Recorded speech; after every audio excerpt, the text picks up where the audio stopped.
Good evening, visitors. Welcome to the Australian War Memorial's Last Post ceremony. My name is Robert Adams, and joining us today from the Australian Army is Corporal Daniel Hodgson.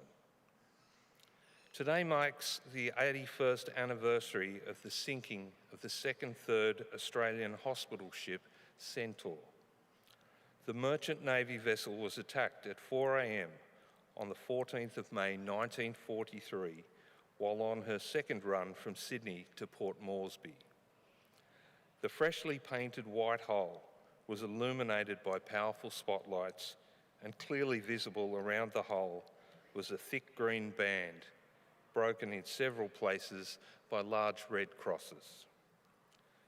While most people were asleep, a torpedo from a Japanese submarine struck Centaur's port side, hitting the oil fuel tank, which ignited in a massive explosion. Many of those not killed in the explosion or resulting fire were trapped as the ship started to go down bow first and then broke in two. In just 3 minutes, the Centaur was gone. Of the 332 people on board, including the civilian crew and medical personnel, only 64 survived. The following afternoon, an American destroyer, USS Mugford, assisted in recovering survivors. The loss of Centaur deeply shocked Australia. The Centaur came to symbolise the courage of Australian women in war, and importantly, she also became a symbol of the determination to win the war. The wreck of Centaur was not found until late 2009, some 66 years after its sinking, lying at a depth of more than 2,000 metres off the southern tip of Moreton Island in southeast Queensland. This evening, we pay our respects to the men and women commemorated here on the Roll of Honour and to the survivors who returned home. This evening, we warmly welcome the family of Major Gordon Richard Jones, who lost his life during the sinking of the Australian hospital ship Centaur. His story will be told shortly. This evening, we also warmly welcome representatives from the Centaur Association and the Centaur Memorial Fund for Nurses. Mr. Matt McLaughlin, historian, author and battlefield guide, and the representatives from the veteran support groups, Women Veterans Network Australia, Working Spirit, and Soldiers and Sirens. As always, we welcome the veterans who have served, those that are still serving, and the families that love and support them. The live stream of this ceremony is made possible by the Returned and Services League of Australia and the RSL and Services Clubs Association. We welcome members who are watching the broadcast of this ceremony across Australia. During this evening's ceremony, wreaths will be laid at the base of the pool of reflection by family, visitors to the memorial, and students on behalf of the Friends School from North Hobart, Tasmania. If you are able, I now invite you to please stand and join in singing the national anthem.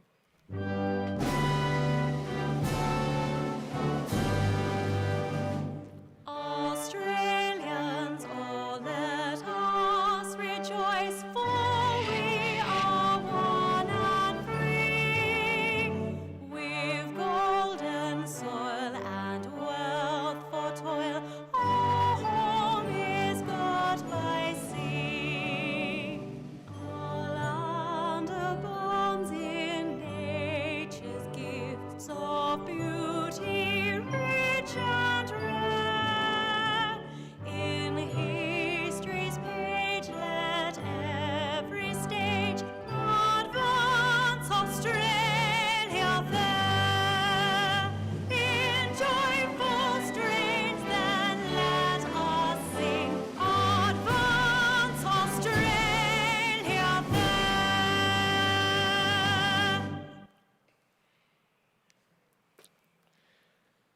Students and those requiring a seat, you may now be seated.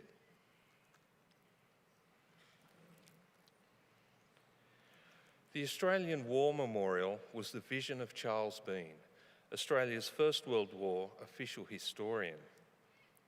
Bean landed with the Australian troops on Gallipoli and stayed with them at the front through till the end of the war. The idea of this national memorial and museum came to him at Pozières, France, in the depths of the bloody fighting of 1916. Bean's idea was that this would be a place where families and friends could mourn loved ones buried in faraway places. It would also be a place that could help all Australians understand what these men and women had endured and what they had done for us. Bean's vision, to which we remain true, is best expressed in the entrance to the memorial's galleries. Here is their spirit in the heart of the land they loved, and here we guard the record which they themselves made. Tonight we'll read the story behind just one of those on the Roll of Honour, which lists the names of more than 103,000 men and women who have given their lives for us in war and on operations over more than a century. But first we present a lament, Flowers of the Forest. Wreaths or floral tributes will now be laid at the base of the pool of reflection.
Today, we remember and pay tribute to Major Gordon Richard Jones.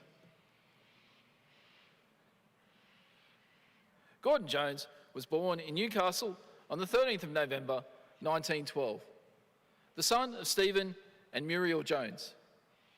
He grew up in New South Wales alongside his elder brother Keith and younger sisters Cecily and Elizabeth. Gordon and his family moved around New South Wales for some time, as his father was a civil engineer with the New South Wales Department of Works. As Gordon and his brother Keith were close in age, they attended school together, finishing secondary school studies at Newington College in Sydney, where Gordon had won a Wigram Allen Scholarship. Both Gordon and Keith Jones studied medicine at the University of Sydney, where they were members of the Sydney University Athletics Club. Gordon had some early military training, being a member of the Sydney University Rifles from 1931 to 1936, and he later joined the Australian Army Medical Corps. Gordon went on to practice as a doctor at Grafton, New South Wales. In 1939, he married Christine Johnstone in Sydney. Gordon Jones enlisted in the 2nd Australian Imperial Force in Sydney on the 17th of September 1940. Allotted to the 2nd 12th Field Ambulance with the rank of captain, he undertook basic training at Cowra. In March 1941, he relocated to camp at Winnelly, just south of the Royal Australian Air Force's airfield at Darwin in the Northern Territory. Here, members of the 2nd 12th provided medical support, participated in the construction of 5 small medical hospitals, and assisted sappers and pioneer assault units, earning the unit the nickname 2nd 12th Pioneers. With the beginning of the Pacific War, members of the 2nd 12th were attached to Gold Force and Sparrow Force, which were sent to the islands of Ambon and Timor, respectively. A grim future lay ahead for them. Those members of the 2nd 12th serving with Gold Force were captured or killed by the Japanese on the 1st of February 1942, with many dying as prisoners of war on Ambon or Hainan. Many of those who had joined Sparrow Force were also captured. While Major Jones soon experienced a brush with death, he would not become a prisoner of war. On the 14th of February, he embarked on the United States troopship Meigs with a detachment of the 2nd 12th Field Ambulance bound for Kopang on the western end of Timor. The convoy was attacked by Japanese aircraft and was advised to return to Darwin. Arriving back in Darwin Harbour on the 18th of February 1942, Jones disembarked. The following day, the US troopship Meigs was bombed and sunk during the Japanese aerial attack on Darwin. Jones, who had been promoted to the rank of Major in early June 1942, travelled to Wollongong, where his unit took on personnel to bring it up to full strength.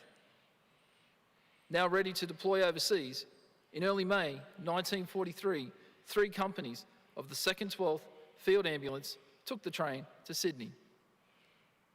Jones recently posted to the 2nd 14th Australian General Hospital in Townsville, joined a family gathering with his parents, brother and sisters in Sydney before boarding Australian hospital ship Centaur at Darling Harbour on the 11th of May.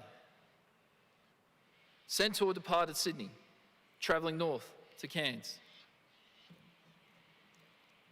Shortly after 4 a.m. on the 14th of May, while most people were asleep, a torpedo struck Centaur's port side, hitting the oil fuel tank and igniting a massive explosion. The bridge superstructure collapsed and the funnel crashed onto the deck. Everything was covered with burning oil and a fire began to roar across the ship. Water rushed in through the gaping hole in Centaur's side.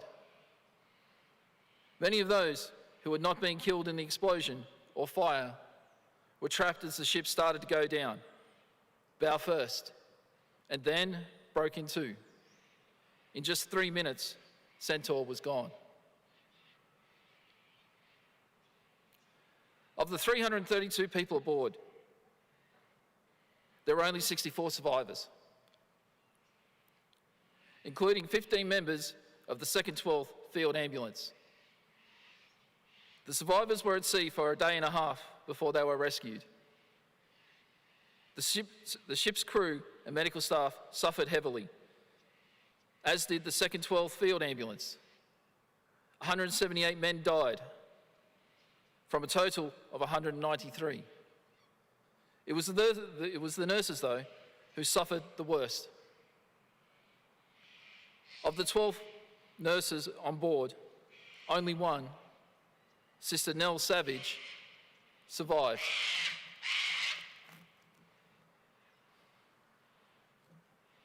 Among the dead was Major Gordon Richard Jones, believed to have drowned. He was 30 years old. During 6 years of service, over 200 members of the 2nd 12th Field Ambulance were killed, the highest figure for a non-combatant unit in Australian history. While the unit would go on to deploy personnel in support of Australian operations against the Japanese on Ambon, Timor, and in Borneo, the majority of its casualties were suffered during the sinking of the Centaur. The location of the Centaur's wreck was unknown until it was discovered on the 20th December 2009.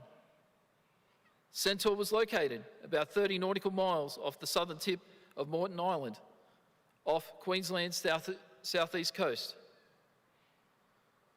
The wreck is now protected by the Historic Shipwrecks Act 1976. The site has become a memorial to the lives that were lost, including that of Major Gordon Jones. His name is listed on the Roll of Honour on my left, among almost 40,000 Australians who died while serving in the Second World War. His photograph is displayed today by the Pool of Reflection. This is but one of the many stories of service and sacrifice told here at the Australian War Memorial. We now remember Major Gordon Richard Jones, who gave his life for us, for our freedoms, and in the hope of a better world.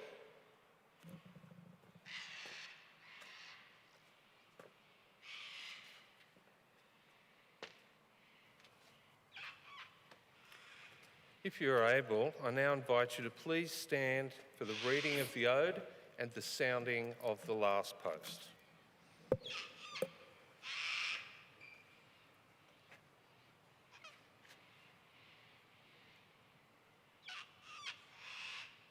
They shall grow not old, as we that are left grow old. Age shall not weary them, nor the years condemn. At the going down of the sun, and in the morning, we will remember them. We will remember them.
lest we forget.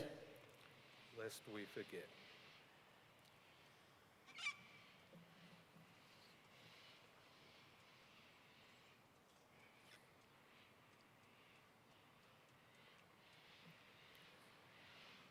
We leave you this evening with the words of the memorial's founder, Charles Bean. Many a man lying out there at Poziere or in the low scrub at Gallipoli, with his poor, tired senses barely working through the fever of his brain, has thought in his last moments, well, it's over. But in Australia, they will be proud of this. Ladies and gentlemen, girls and boys, that concludes the last post ceremony. On behalf of the Director, staff and volunteers, we thank you for visiting the Australian War Memorial today and for your continued support during the Memorial's development project. We wish you all a very pleasant evening. Thank you.